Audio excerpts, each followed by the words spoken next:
हमें जीवन में सबसे पहले तो खुद को हैंडल करना पड़ता है, अपने मन को, अपनी बुद्धि को, अपने शरीर को हैंडल करना पड़ता है, राइट।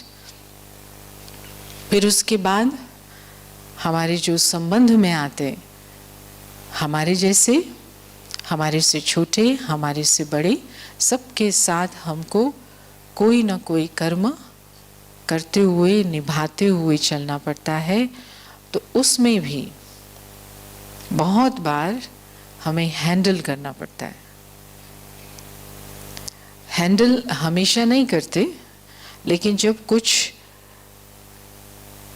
जो कि जिसको कहते रेगुलर संबंध में चलता है ना, ये माँ है, माँ को खाना बनाना है, पिता है, पिता को कमा खिलाना है, या माँ को भी कमा खिलाना है, ठीक है, उसने ये किया, उसने ये किया, सब ठीक हो गया, ये है आम स्थिति।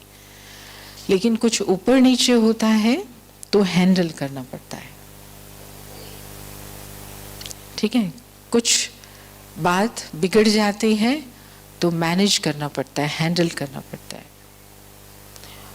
तो उस हैंडलिंग के लिए बाबा से पहले हमारे पास में 5 यंत्र थे। वो बाबा ने, जैसे ही हम बाबा के पास आए, बाबा ने उनको कहा भूत, 5 भूत, ये जिनसे आप अपनी गृहस्थी चला रहे थे, जिनसे आप अपने कार्य कर रहे थे, बच्चे, ये हैंडलिंग का यथार्थ तरीका नहीं है।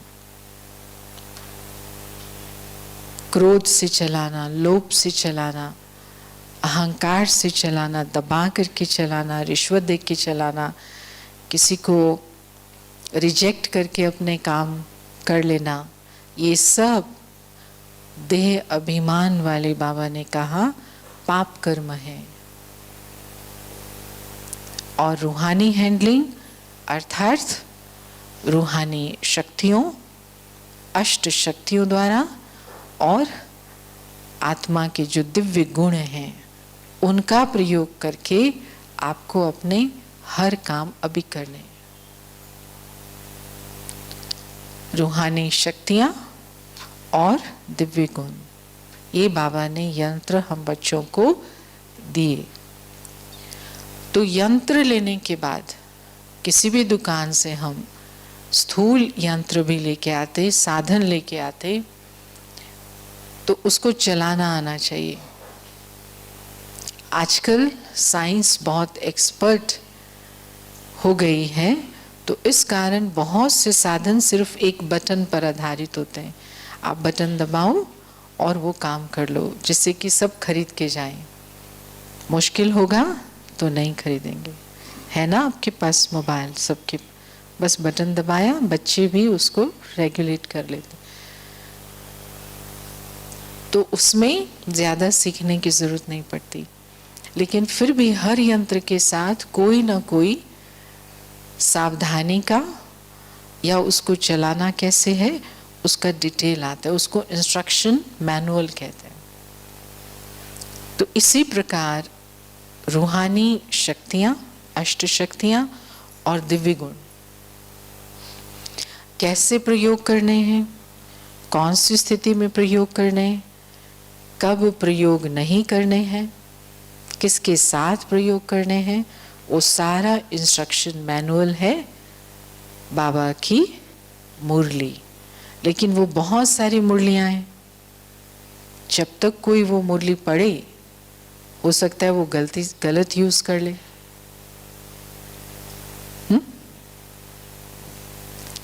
इसीलिए हमारी इस प्रकार की बाबा ने भट्टियाँ कराते कि हम जो भी अनुभवी आत्माएं हैं, जिन्होंने बहुत काल से सुना है और जो ध्यान रखते इस बात का, तो थोड़ा थोड़ा कुंजियों के रूप में, चाबियों के रूप में वो ये अनुभव शेयर करते रहें, तो जिससे कि सबको लाभ होता रहे। तो अष्ट शक्तियों द्वारा जो हैंडलिंग है, रूहानी हैंडलिंग, उसमें से आज मैं 2 या 3 शक्तियों की बात करूंगी। परखने की शक्ति, समाने की शक्ति परखने के साथ निर्णय तो आता ही है, लेकिन विशेष रूप से परखने की, समाने की और निर्णय करने की, सहन करने की। सहन और समाना, परखना और निर्णय करना। और दिव्य गुणों में से मुख्य रूप से पवित्रता, मधुरता, और उसके साथ है सच्चाई। सच्चाई के अंदर कई बातें आती हैं, सफाई, ईमानदारी, ये सब भाई बहन हैं।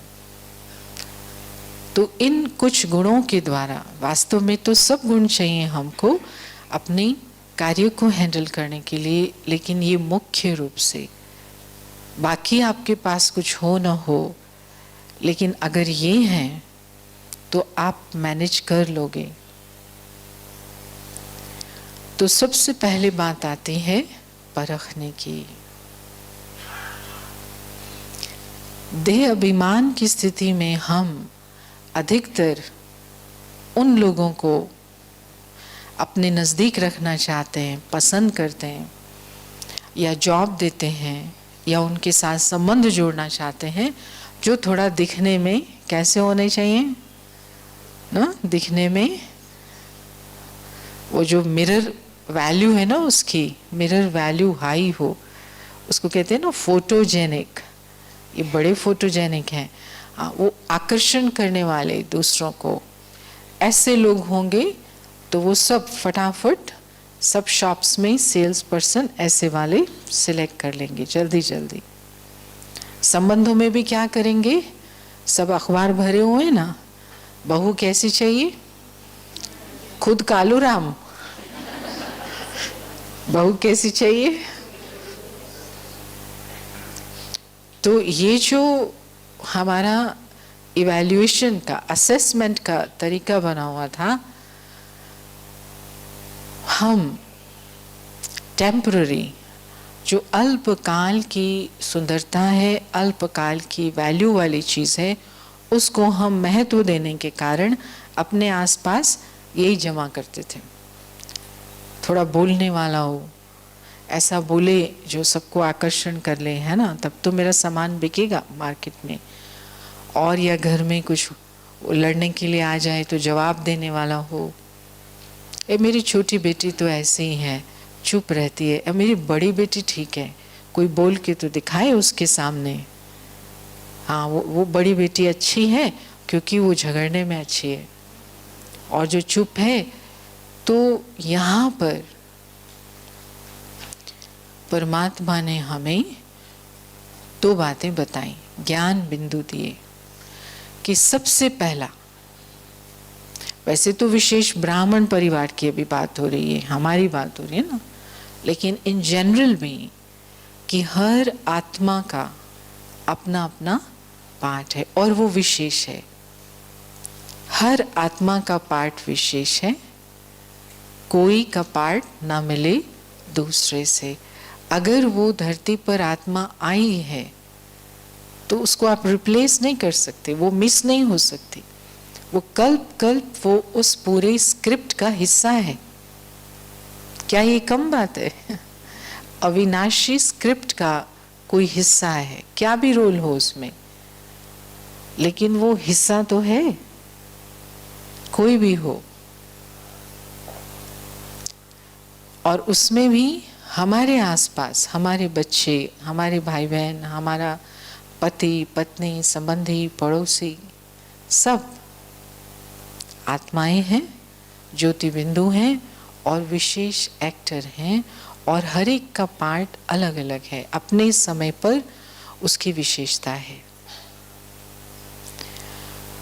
तो परखना माना आत्मिक उसके इस अविनाशी रोल को तीसरी आंख से देख करके स्वीकार करना। और अगर हम स्थूल विशेषताएं ढूंढते हैं, बोलती अच्छा है, साइकिल अच्छा चलाती है, स्कूटर चला लेता है, कार चला लेता है, इंजीनियर अच्छा है, तो उसमें हम कभी कभी परखने में धोखा खा सकते हैं। तो परखने में पहली पहली बाबा ने बात बताई, हर आत्मा यूनिक है। इस दृष्टि से आप देखेंगे तो धोखा नहीं खाएंगे। आप उनके पार्ट को समझते हुए ये काम नहीं कर सकते, ये काम नहीं कर सकते, लेकिन ये तो कर सकते हैं। तो हम कभी भी अपना जो परिश्रम है, मेहनत है, वो अननेसेसरी किसी को बदलने में नहीं लगाते। नहीं तो जो बहुत बोलती है हमारी बेटी, उसको चुप कराने में लगे रहते हैं, और जो बिल्कुल नहीं बोलती उसको बोलने में लगे रहते हैं। तो क्या चाहते हो आप? है ना, होता है ना ऐसा। तो दोनों में टाइम वेस्ट होता है। वो जैसे बेसिक पर्सनालिटी किसी की होती है, उसको टच करना माना टाइम वेस्ट करना। वो बेसिक, उसका कोई अंतर्मुखी है, कोई अच्छा बोलने वाला है, कोई अच्छा सहयोग देने वाला है, कोई समाने वाला है, कोई सहन करने वाला है, जो जैसा है वो परख करके उस द्वारा वो कर्तव्य करा लेना, इसको कहेंगे रूहानी श्रेष्ठ हैंडलिंग। वो ऐसा है और आप जीवन भर उसको बदलने में लगे हैं, और जो काम वो कर सकता था वो भी करने आप नहीं देते, या आपको कराना ही नहीं आता। तो जीवन का जो समय है, अनमोल जीवन है, वो व्यर्थ हो जाता है। अब बाबा की जब सेवाएं विदेशों में शुरू होती हैं, तो विदेश माना क्या हुआ? वैसे तो भगवान की सारी दुनिया है और सब बच्चे भगवान के हैं, लेकिन भारत के हिसाब से विदेश कहेंगे। भारत भूमि जहाँ परमात्मा स्वयं आकर ज्ञान देते, उसके हिसाब से विदेश कहेंगे। तो बाबा के बच्चे जब वहाँ पर आते हैं, तो एक होता है ट्रेडिशनल बिहेवियर, कि कोई आध्यात्मिक व्यक्ति होगा, उसको देख के थोड़ा भावना से मिलेंगे, हाथ जोड़ेंगे। तो वहाँ तो ये भावना का प्रदर्शन हो ही नहीं सकता, आप एक्सपेक्ट ही नहीं कर सकते। हाँ, अगर आप आध्यात्मिक पर्सनालिटी के रूप में प्रसिद्ध हो जाते, आपने ऑलरेडी बहुत सेवा कर ली, तो वो सब आपके प्रति भाव रखते। लेकिन शुरू किया है अगर आपने वहाँ काम, उन्हें पता ही नहीं है ब्रह्मा कुमारी क्या है, तो ऐसे में कोई भावना नहीं दिखाएंगे। तो सभा में ज्ञान सुनने के लिए आई। अभी ये सारी की सारी सभा ऐसे फोकस होकर के ऐसे देख रही है, लेकिन अगर कोई नए सुनने आएंगे और वो भी विदेश में, तो एक ऐसे देख रहा होगा और एक ऐसे देख रहा होगा, और एक आंख बंद करके बैठा होगा, और एक आंख बंद करके ऐसे करके टांग आपकी तरफ खड़ी करके बैठा होगा।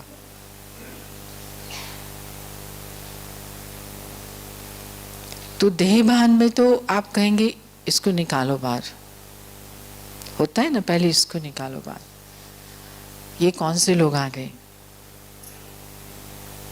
लेकिन बाबा ने अगर हमें ये नहीं बताया होता कि ये जो ऐसे करके है ना, ये तो इसका अंतिम जन्म का कोई खेल है, जो इसको इस जन्म में ट्रेनिंग मिली, जैसे परिवार मिला, लेकिन है तो आत्मा, है तो ज्योति बिंदु, हीरा मेरा बच्चा है, और मुझे अपने इन बच्चों से ही अपना कार्य कराना है।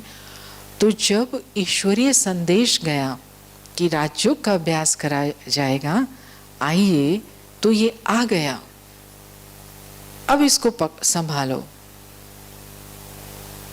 मैंने तो निमंत्रण दिया था बच्चे, और मेरा बच्चा आ गया, और लेकिन वो बच्चा दिखाई तो दे ही नहीं रहा है, टांग ऊपर करके आपकी तरफ बैठा हुआ है। और दूसरा है, उसकी इधर बाल इधर हिप्पी ऐसे करके, और बीच बीच में पता नहीं कहाँ किसी से बोलता है, एक ऐसा बैठा हुआ है। अब आप बाबा को भी देख रहे हो, कौन लाया?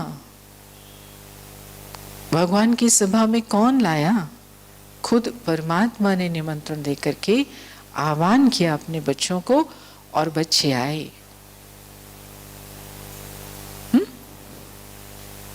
अब बच्चे संभालो। तो जब आप उस स्मृति में रहते, तो फिर आप ये जो कुछ दिखाई दे रहा है उसको कंसिडर नहीं करते, अर्थात उसको ध्यान में न रखते हुए, उसको निग्लेक्ट करते हुए आप चमकते हुए सितारे को देख करके बाबा का संदेश देते हैं। और उसके बाद जो उनका प्रतिक्रिया होती, उनके मन में, उनकी दृष्टि से जो चमक दिखाई देती, और वो जाते जाते टोली तो देते हैं ना, जाते जाते स्पासिबा स्पासिबा स्पासिबा स्पासिबा माना थैंक्स। हाँ, ऐसा स्पासिबा स्पासिबा बोलते बोलते जाते और कहते जाते कि भगवान का शुक्रिया कि आप हैं, मतलब आप इस दुनिया में हैं, उसके लिए भगवान का शुक्रिया। तो दिखने में तो बिल्कुल दूसरा कुछ लग रहा था। अगर आप सोचते अच्छी ऑडियंस हो, थोड़ा सा टाइप बूट वाले लोग हों, थोड़ा सा अच्छी जेंट्री हो, ऐसे होता है ना, जेंट्री कैसी आई, तो ये सब हमें परखने नहीं देता आत्माओं को। तो आज 32 साल हो गए सेवा को, तो जो शुरू की ऐसी सभाएं आई थी, शुरू में जब किया था, तो वही लोग आज सारे सेंटर्स का काम संभाल के बैठे हुए हैं। वही लोग, वही जो इतने बड़े बड़े बाल कट हिप्पी, वही जो टांग ऊपर करके बैठा था, वही जो बदबू आ रही थी किसी से, किसी के दांत पूरे के पूरे काले और आखिर स्पासिबा बोलते थे तो लगता था ये क्या है, वही लोग आज परिवर्तन होके फरिश्तों जैसे लगते हैं और बाबा का कार्य कर रहे हैं, बहुत ज़्यादा मेहनत कर रहे हैं। तो पहला क्या हुआ? परखने की शक्ति, और उसका आधार क्या हुआ कि हर आत्मा का ड्रामा में अपना पार्ट है, और विशेष उन आत्माओं का जो ईश्वरीय ज्ञान सुनते हैं। ईश्वरीय ज्ञान सुनने के लिए कहीं भी दुनिया के कोने में बाबा के घर में आती हैं। ये तो मैं थोड़ा एक जरा सा बता रही हूँ, पूरे विश्व में ऐसे ही सेंटर खुले हैं। कोई माउंट आबू में ऐसे घूमते घूमते बस इंडिया जाना है, वो घूम रहे हैं इधर से उधर, और यहाँ कोई गाइड उनको लेके आ जाते, वो एक राउंड करती हैं और उनको कहा जाता है कि आप यहाँ पर रुके हो तो 2-3 दिन आ जाओ, 1 घंटा सुनो। तो वो सुनती हैं। ये नहीं देखा गया कि ये तो हिप्पी लग रही है, इसके तो पीछे क्या है, इसने तो चप्पल भी नहीं डाली हुई, ये पता नहीं कौन होगी, ये नहीं देखा गया। बाबा का बच्चा आया है, मधुबन तीर्थ पर आया है, ऐसे नहीं आ गया। तो जिसने भी उसको सुनाया तो उसने क्या याद रखा? आत्मा है। तो आज साउथ अमेरिका की सेवा और अर्जेंटीना की सेवा वो एक आत्मा कर रही है जो हिप्पी बन के घूम रही थी यहाँ पर कभी 35 साल पहले। और आप देखेंगे, कहेंगे अरे ये तो फरिश्ता है। तो नंबर 1। फिर दूसरा,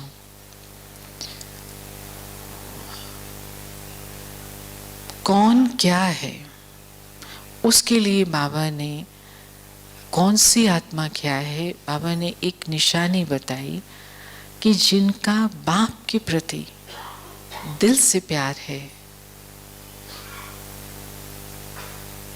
ईश्वर के प्रति दिल से प्यार है, वो आत्मा नजदीक है बाप की।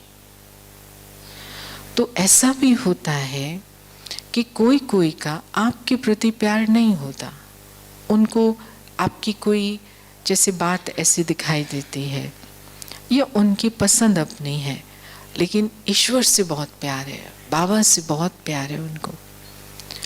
तो हम अधिकतर उन लोगों को लॉयल समझते हैं, वफादार समझते हैं, जो थोड़ा हमको सलाम करते रहें, आप तो बड़े अच्छे हो,